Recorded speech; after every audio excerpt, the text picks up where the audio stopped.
सकल्यान गुणार्णवश Vande गुरश्री चरणारविन्दम्।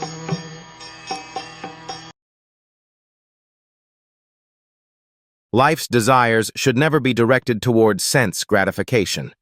One should desire only a healthy life or self-preservation, since a human being is meant for inquiry about the absolute truth.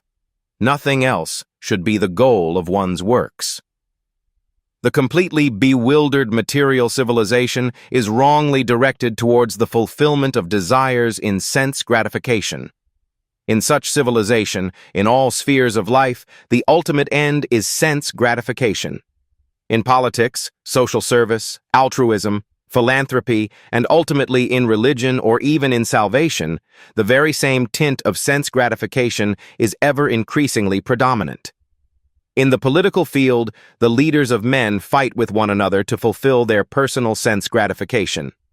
The voters adore the so-called leaders only when they promise sense gratification. As soon as the voters are dissatisfied in their own sense satisfaction, they dethrone the leaders. The leaders must always disappoint the voters by not satisfying their senses. The same is applicable in all other fields. No one is serious about the problems of life. Even those who are on the path of salvation desire to become one with the absolute truth and desire to commit spiritual suicide for sense gratification. But the Bhagavatam says that one should not live for sense gratification. One should satisfy the senses only insomuch as required for self-preservation, and not for sense gratification.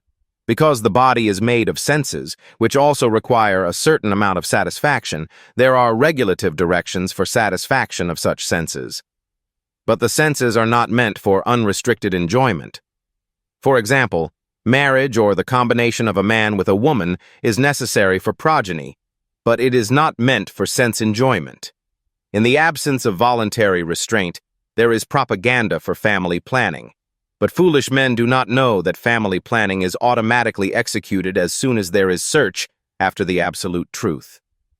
Seekers of the absolute truth are never allured by unnecessary engagements in sense gratification, because the serious students seeking the absolute truth are always overwhelmed with the work of researching the truth. In every sphere of life, therefore, the ultimate end must be seeking after the absolute truth, and that sort of engagement will make one happy because he will be less engaged in varieties of sense gratification. And what that absolute truth is explained as follows.